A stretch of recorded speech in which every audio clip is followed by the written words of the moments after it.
नमस्कार दोस्तों, गुरुसन क्लासेज के यूट्यूब चैनल पर आपका हार्दिक स्वागत। और आज हम विशेष पशु परिचर की क्लास लेते हैं, जो पशु परिचर भर्ती के लिए आपके लिए एक महत्वपूर्ण टॉपिक है और उसका नाम है पशुओं में सींग रोधन। आज अपन पढ़ते हैं पशुओं में सींग रोधन। पशुओं में सींग रोधन।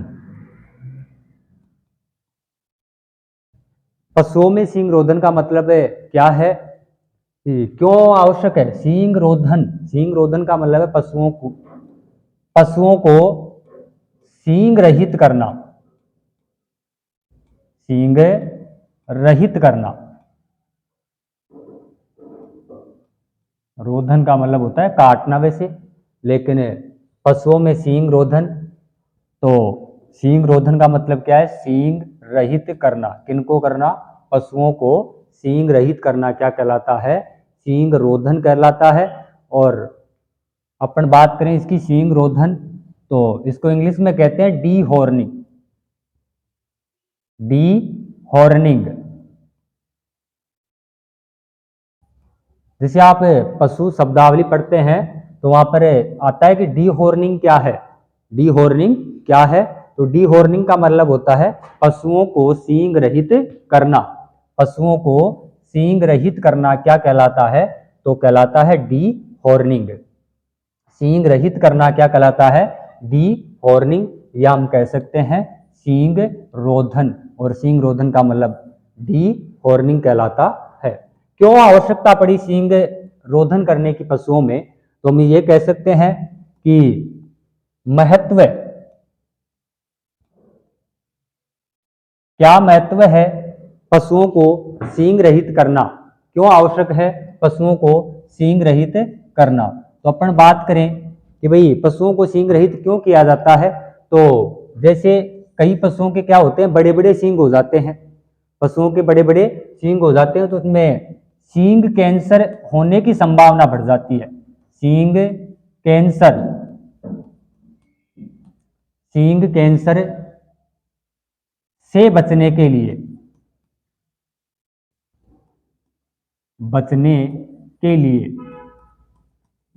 जब किसी पशु के बड़े सींग हो जाते हैं तो उसमें कैंसर होने की, सींग कैंसर होने की संभावना बढ़ जाती है। तो इसलिए पशु के क्या कर दिए जाते हैं, सींगों को काट दिए जाते हैं, सींग रोधन कर दिया जाता है, ताकि पशु में कौन सा रोग नहीं हो, सींग कैंसर नहीं हो। अगली बात अपन करें और क्या महत्व है और क्यों आवश्यकता पड़ी सींग काटने की, तो जैसे पशुओं को आपसी लड़ाई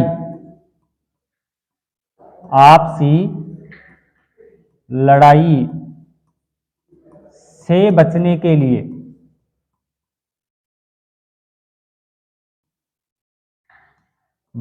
के लिए, जब दो चार पशु एक जगह बैठे रहते हैं, एक जगह बंधे रहते हैं, तो अगर पशुओं के सींग बड़े होंगे तो वो आपस में क्या होने लग जाते हैं, लड़ाई करने लग जाते हैं। तो उनके सींग रोधन करने से पशुओं को आपसी लड़ाई से बचने के लिए भी क्या कर दिया जाता है, सींग रोधन कर दिया जाता है। अगली अपन बात करें कि क्यों आवश्यकता पड़ी सींग रोधन की, तो हम ये कह सकते हैं कि भाई आकार कम घेरता है। यानी जब पशु होता है तो पशु सींग काटने के बाद या सींग रोधन करने के बाद पशु आकार क्या करता है, पशु आकार कम घेरता है।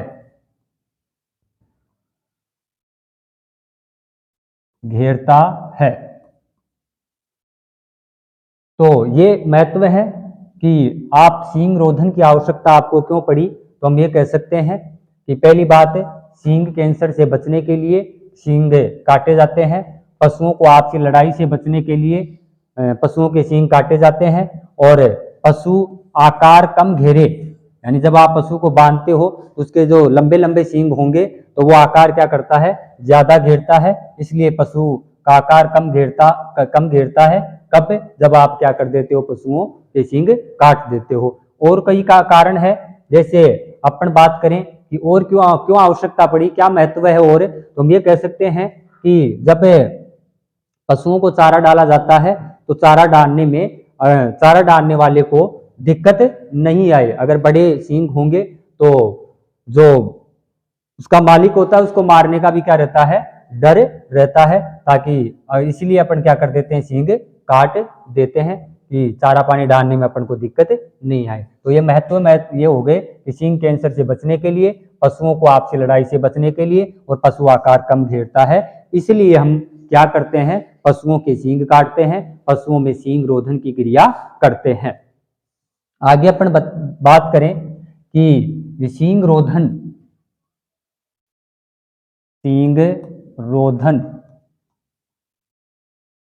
और इसको कहते हैं डीहॉर्निंग।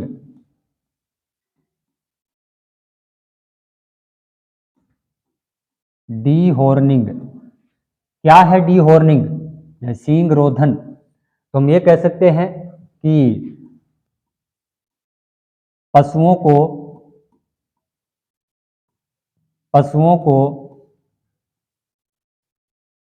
सींग रहित करना, सींग रहित करना क्या कहलाता है? सींग रोधन, या क्या कहलाएगा? डीहॉर्निंग कहलाता है। तो सींग रोधन किसे कहते हैं? पशुओं को सींग रहित करना क्या कहलाता है? डीहॉर्निंग कहलाता है। अब सींग रोधन की जो विधियां होती है उनकी अपन बात करते हैं। कौन सी विधियों से आप पशुओं में सींग रोधन करते हैं? तो विधियों की जब अपन चर्चा करते हैं तो पहली जो विधि आती है आपकी, एक विधि है रासायनिक विधि। कौन सी विधि है? रासायनिक विधि द्वारा पशुओं में क्या किया जाता है? सींग रोधन किया जाता है। दूसरी जो विधि होती है वो आपकी जो विधि होती है वो कौन सी होती है? आरी विधि। कौन सी विधि? आरी विधि। तो हम पढ़ रहे हैं सींग रोधन, इसको कहते हैं डीहॉर्निंग कहते हैं। और डीहॉर्निंग पशुओं को सींग रहित करना डीहॉर्निंग कहलाता है। विधियों की अपन बात करें तो पहली विधि कौन सी है? रासायनिक विधि है। दूसरी विधि कौन सी है? आरी विधि है। तीसरी विधि की मैं बात करूं तो एक होती है इलेक्ट्रिक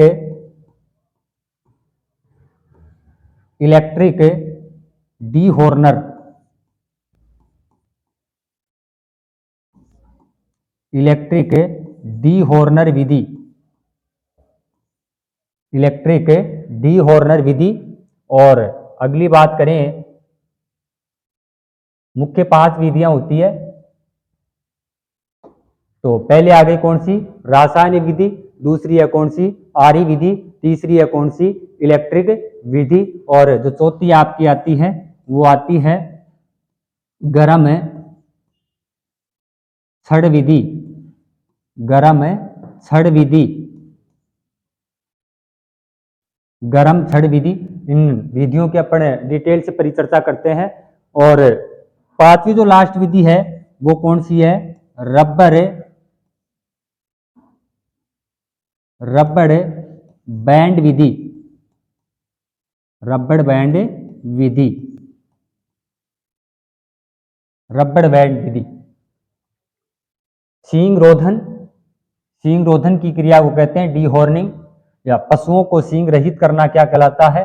या कह सकते हो आप डीहॉर्निंग, या कह सकते हो सींग रोधन कह सकते हो। सींग रोधन डीहॉर्निंग, पशुओं को सींग रहित करना क्या कहलाता है? डीहॉर्निंग कहलाता है। विधियां कितनी है? 5 विधियां है। पहली विधि कौन सी है? रासायनिक विधि। पहली विधि रासायनिक विधि।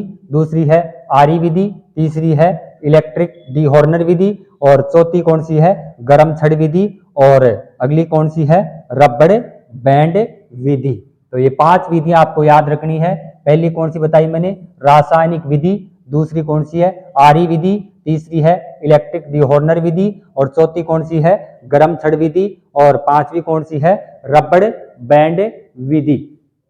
ये 5 विधियां हैं। अब अपन क्रम से पहली विधि की परिचर्चा करते हैं। ये कौन सी विधि है? रासायनिक विधि। रासायनिक विधि।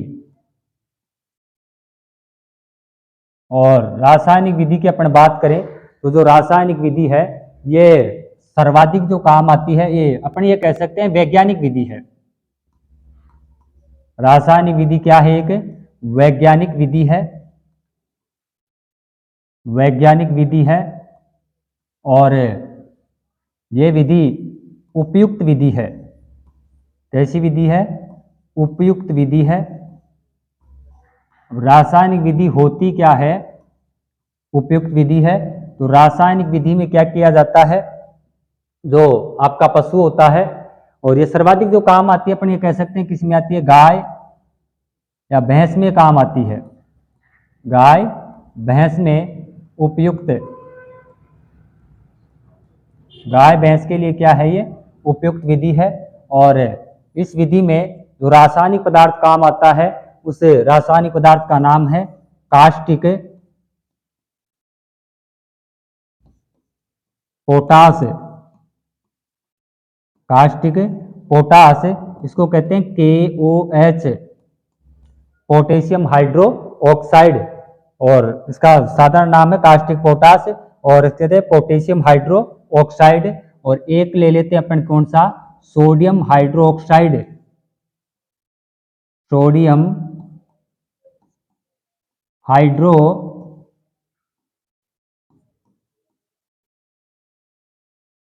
ऑक्साइड। Sodium hydroxide.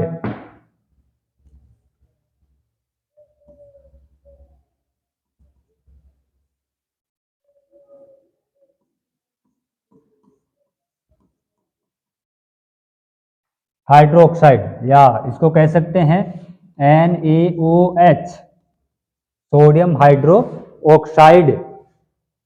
एक रासायनिक विधि में कौन सा पदार्थ काम में लेते हैं? रासायनिक पदार्थ कास्टिक पोटास, और दूसरा लेते हैं अपन कौन सा? Sodium hydro oxide, KOH, potassium hydro oxide, और सोडियम हाइड्रो ऑक्साइड का अपन उपयोग करते हैं। ये रासायनिक विधि में काम कैसे करते हैं कि एक जब, हाँ, उम्र की अपन बात करें, जैसे ये विधि जो काम आती है ये जब पशु छोटी अवस्था में काम आती है। ये विधि कब काम आती है?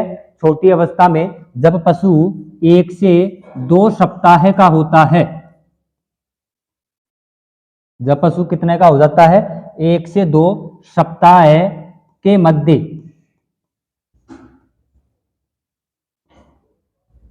1 से 2 सप्ताह के मध्य जब पशु होता है तो उसमें क्या किया जाता है? जो पशु 1 से 2 सप्ताह का होता है तो इसमें कौन से पदार्थ ले लेते हैं अपन?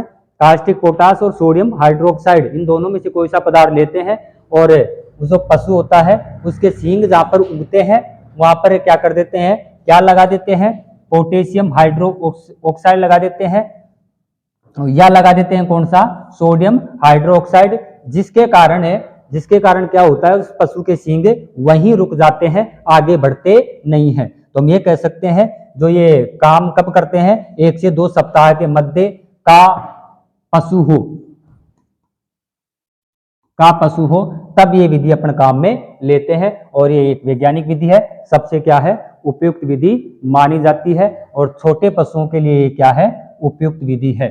छोटे पशुओं के मतलब है जैसे गाय का बछड़ा होता है तो उसमें ये काम आती है, तो हम ये कह सकते हैं छोटे पशुओं के लिए उपयुक्त, छोटे पशुओं के लिए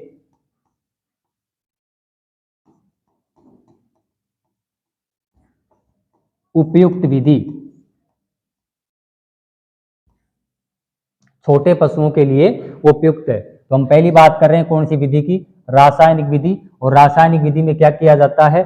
इस विधि में कास्टिक पोटास और सोडियम हाइड्रोक्साइड को, छोटे पशु होते हैं, उम्र कितनी होती है? 1 से 2 सप्ताह का जब पशु होता है तो उसके सींग पर ये लगा देते हैं, जिसके कारण वो पशु के जो सींग है वहीं पर रुक जाते हैं। ये विधि रासायनिक विधि कहलाती है। ये एक वैज्ञानिक विधि है, ये उपयुक्त विधि है, और गाय भैंस में उपयुक्त विधि है। गाय भैंस में क्या है? उपयुक्त विधि है। जब गाय भैंस के बछड़े छोटे होते हैं उस समय इसको काम में लिया जाता है। पदार्थ, रासायनिक पदार्थ कौन सा होगा? कास्टिक पोटास होता है, सोडियम हाइड्रो ऑक्साइड होता है, और उम्र कितनी होगी?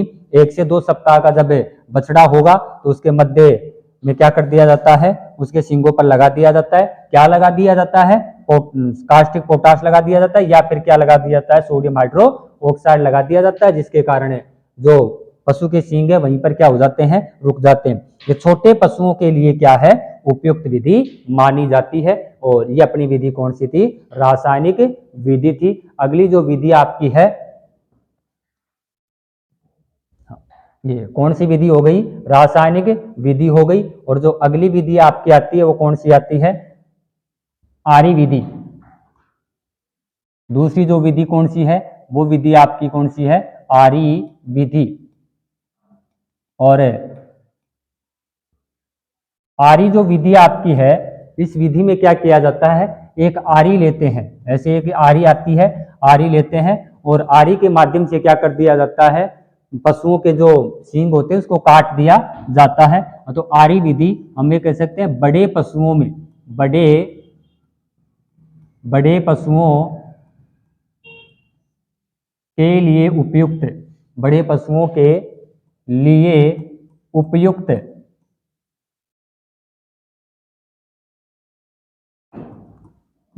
विधि। बड़े पशुओं के लिए उपयुक्त विधि है, जैसे गाय है वो बड़ी हो जाती है और भैंस है तो उसमें ये काम में आती है। गाय और भैंस के जब छोटे बच्चे होते हैं उनके लिए अपन ने कौन सी विधि देखी थी, रासायनिक विधि। लेकिन जब बड़े बड़े पशु होते हैं तो उसमें कौन सी विधि काम आती है, आरी विधि काम आती है। जैसे बड़े पशु अपन बताती है, बड़ी उम्र के पशु, बड़े पशुओं के लिए, या उसकी उम्र क्या हो, अधिक हो, उम्र अधिक हो, उन पशुओं के लिए क्या करते हैं, ये विधि काम में लेते हैं। जैसे कौन है, गाय और जो भैंस है उसमें बड़ी हो जाती है तो उसमें ये विधि काम में आती है। आरी आती है, उस आरी के माध्यम से क्या कर दिया जाता है, सींगों को काट दिया जाता है। आरी विधि में सींगों को क्या किया जाता है, सींगों को काटा जाता है। आरी विधि से सींगों को क्या किया जाता है, काटा जाता है। और बड़े पशुओं के जब सींग बड़े हो जाते हैं, जैसे गाय भैंस में ये काम आती है, उम्र अधिक हो जाती है, उसके सींग बड़े हो गए, तो फिर आप कौन सी विधि काम में लेते हैं, आरी विधि काम में लेते हैं। और अगली जो विधि है आपकी, वो विधि आती है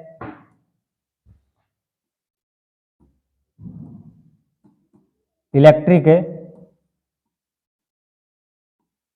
डीहॉर्नर।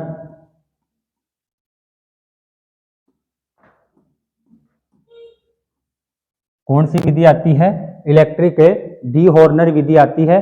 और इलेक्ट्रिक डीहॉर्नर विधि में क्या किया जाता है, सींगों को, एक यंत्र होता है, नाम से ही पता लग रहा है, इलेक्ट्रिक डीहॉर्नर, इलेक्ट्रिक डीहॉर्नर जो आती है, और तो उसको क्या किया जाता है, एक यंत्र है ये डीहॉर्नर, इलेक्ट्रिक डीहॉर्नर एक यंत्र आता है। क्या आता है, यंत्र आता है। और जो ये यंत्र आता है, ये उस यंत्र का नाम ही क्या है, डीहॉर्नर। यंत्र का क्या नाम है, डीहॉर्नर। और इस यंत्र का जो ताप रखा जाता है, तब जो यंत्र है उस इलेक्ट्रिक डीहॉर्नर विधि है। और इस विधि में कौन से यंत्र को काम में लेते हैं, तो इस विधि में डीहॉर्नर यंत्र को काम में लेते हैं। और इस डीहॉर्नर यंत्र का जो तापमान रखा जाता है, ताप रखा जाता है, वो 540 डिग्री सेल्सियस रखा जाता है। 540 डिग्री सेल्सियस तापमान रखा जाता है। किसका रखा जाएगा, डीहॉर्नर यंत्र का रखा जाता है, जिसके कारण, उस ताप के कारण पशु के क्या होते हैं, सींग क्या हो जाते हैं, दब जाते हैं या जले जाते हैं। और ये जो विधि है ये सर्वाधिक काम आती है कहां पर, गाय भैंस या जो छोटे होते हैं उसमें। या इसमें क्या किया जाता है, जो सींग कलिका होती है, सींग कलिका, सींग कलिका पर 10 सेकंड तक रखा जाता है, तक रखा जाता है।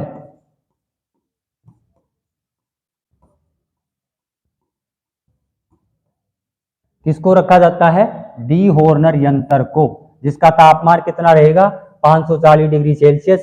और सींग कलिका, सींग कलिका का मतलब जैसे पशु के सींग उगते हैं, वो निकलते हैं तो एक कलिका के रूप में निकलते हैं। तो इस सींग कलिका पर क्या कर दिया जाता है, इस डीहॉर्नर यंत्र को, जिसका तापमान कितना रहता है 540 डिग्री सेल्सियस, वो कितने समय तक रखा जाता है, 10 सेकंड तक रखा जाता है। तो ये जो सींग होते हैं पशु के, वो क्या हो जाते हैं, वहीं पर बैठ जाते हैं। तो ये विधि कौन सी थी आपकी, इलेक्ट्रिक डीहॉर्नर। डीहॉर्नर यंत्र का नाम क्या है, डीहॉर्नर, और उसका ताप कितना रहेगा 540 डिग्री सेल्सियस, और सींग कलिका पर कितने समय तक रखा जाता है, तो 10 सेकंड तक रखा जाता है, जिससे पशु के क्या हो जाते हैं, सींग बैठ जाते हैं। और जो अगली विधि 4 नंबर पे आपकी जो विधि आती है, उस विधि का क्या नाम है, वो है रबड़ बैंड विधि। रबड़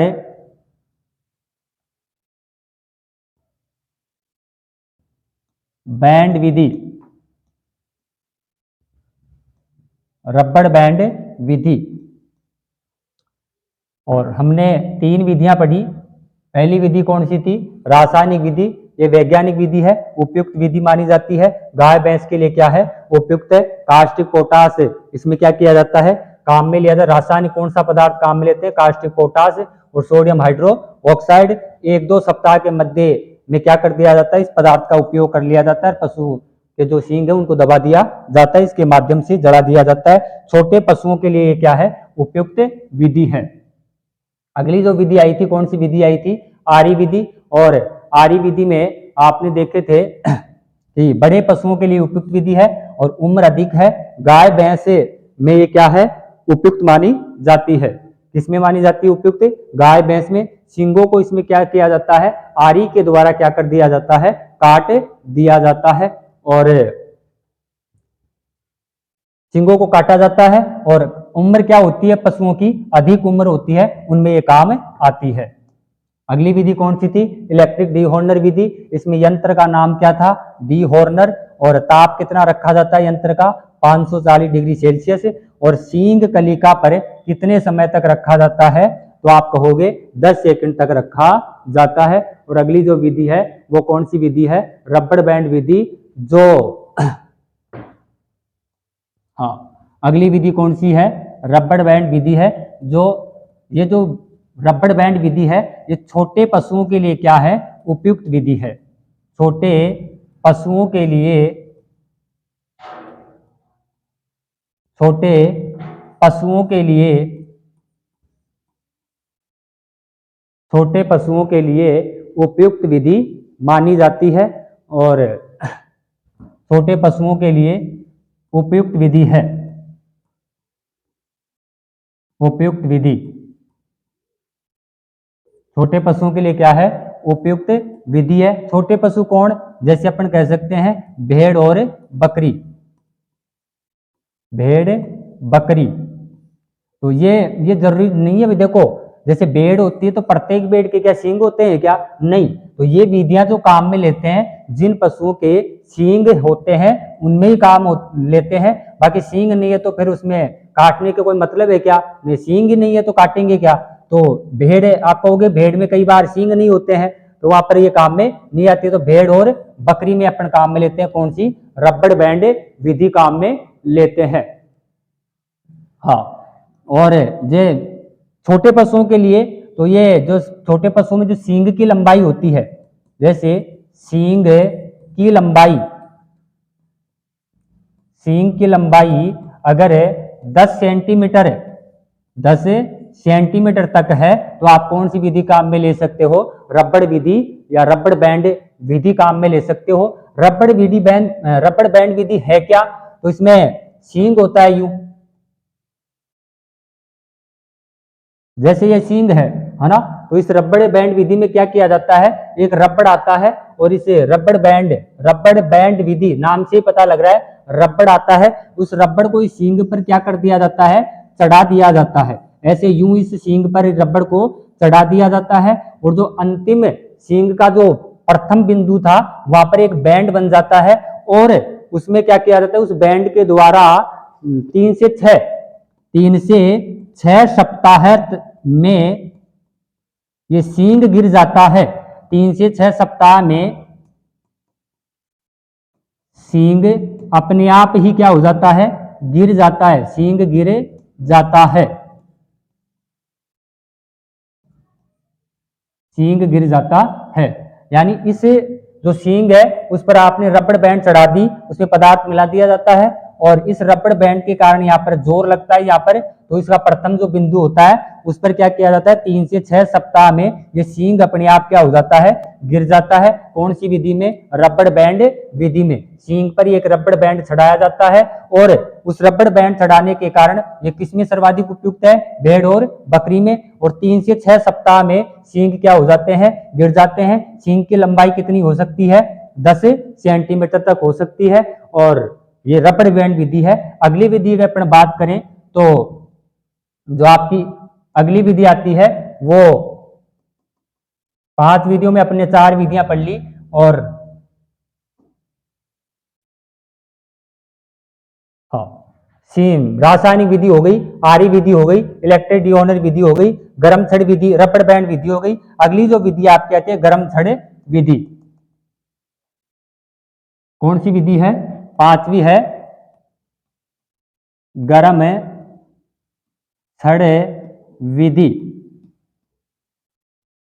गर्म छड़ विधि और गर्म छड़ विधि, ये जो विधि आपकी आती है गर्म छड़, देखो गर्म छड़ विधि, ये एक छड़ लेते हैं, ऐसे एक आप कोई छड़ लेते हो, उस छड़ को क्या किया जाता है? गर्म किया जाता है। छड़ को क्या किया जाता है? गर्म किया जाता है और छड़ को गर्म करके सींगों पर क्या किया जाता है? लगाया जाता है। तो ये जो विधि आपकी है वो सुरक्षित विधि नहीं है, सुरक्षित विधि नहीं है। सुरक्षित विधि इसलिए नहीं है, सुरक्षित विधि नहीं है, क्यों नहीं है सुरक्षित विधि? क्योंकि आप छड़ को क्या कर रहे हो? गर्म कर रहे हो और जब पशु को आप गर्म छड़ लगाते हो तो पशु के सींग पर क्या हो जाते हैं? घाव हो जाते हैं, जिसके कारण पशु में क्या हो जाते हैं? कई बार रोग हो जाते हैं, या जो सींग होते हैं, जो पशु के होते हैं क्या? सींग, तो सींगों में घाव पड़ने के कारण सींग में कई प्रकार के कीटाणु या रोगाणु लग जाते हैं, सींग रोग हो जाते हैं, सींग रोग हो जाते हैं। इसलिए ये जो विधि है वो क्या नहीं है? सुरक्षित विधि नहीं है। हाँ, ये 5 विधि आपने किसकी पढ़ी है? डीहॉर्नर, यानी पशु को क्या करना? सींग रोधन करना की 5 विधियां पढ़िए। एक बार मैं इसको दोबारा रिवाइज करा देता हूं। हम बात कर रहे हैं किसकी? पशुओं में सींग रोधन, और सींग रोधन का मतलब क्या होता है? पशुओं को सींग रहित करना क्या कहलाता है? सींग रोधन कहलाता है, या इसको कहते हैं अपन क्या? डीहॉर्निंग कहते हैं।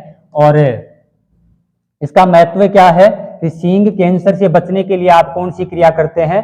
डीहॉर्नर की क्रिया करते हैं। पशुओं को आपसी लड़ाई से बचने के लिए क्या करते हैं? डीहॉर्नर की क्रिया करते हैं। पशु आकार कम घेरे, इसलिए अपन किसकी क्रिया करते हैं? डीहॉर्निंग की क्रिया करते हैं। सींग रोधन इसको कहते हैं डीहॉर्निंग। पशुओं को सींग रहित करना क्या कहलाता है? डीहॉर्निंग या सींग रोधन कहलाता है। विधियां कितनी है? 5 विधियां। पहली विधि कौन सी है? रासायनिक। दूसरी कौन सी है? आरी विधि। तीसरी कौन सी है? इलेक्ट्रिक डीहॉर्नर विधि। चौथी कौन सी है? गर्म छड़ विधि। और 5वीं कौन सी है? रबड़ बैंड विधि। हाँ, तो ये आपने 5 विधियां पढ़ी है। तो पहली कौन सी विधि हो गई? पहली हो गई रासायनिक विधि। दूसरी कौन सी हो गई? आरी विधि। और तीसरी विधि इलेक्ट्रिक डीहॉर्नर विधि। चौथी कौन सी है? गर्म छड़ विधि। और 5वीं कौन सी है? रबड़ बैंड विधि। पहली विधि कौन सी पढ़ी आपने? रासायनिक विधि। और रासायनिक विधि इसका नाम क्यों पड़ा? क्योंकि भैया रासायनिक पदार्थ इसमें काम में ले रहे हो। कौन सा है? पोटेशियम हाइड्रोक्साइड, जिसको कहते हैं कास्टिक पोटास। और कहोगे पोटेशियम हाइड्रो ऑक्साइड। दूसरा लेते हैं क्या? Sodium hydro oxide. इसलिए इसको कहते हैं रासायनिक विधि। सबसे उपयुक्त विधि है, सर्वोत्तम तरीका है ये, इसको कहते हैं वैज्ञानिक विधि। और ये जो विधि आपकी सबसे उपयुक्त विधि है, गाय भैंस में ये सर्वाधिक उपयुक्त है। और ये पदार्थ आप काम में लेते हो, पदार्थ बता ही दिया मैंने। और कब लेते हैं इसकी जो रासायनिक पदार्थ कब काम में लेते हैं? तो जब पशु की उम्र कितनी होती है? 1 से 2 सप्ताह का जब पशु होता है तो उसके मध्य ये विधि काम में लेते हैं।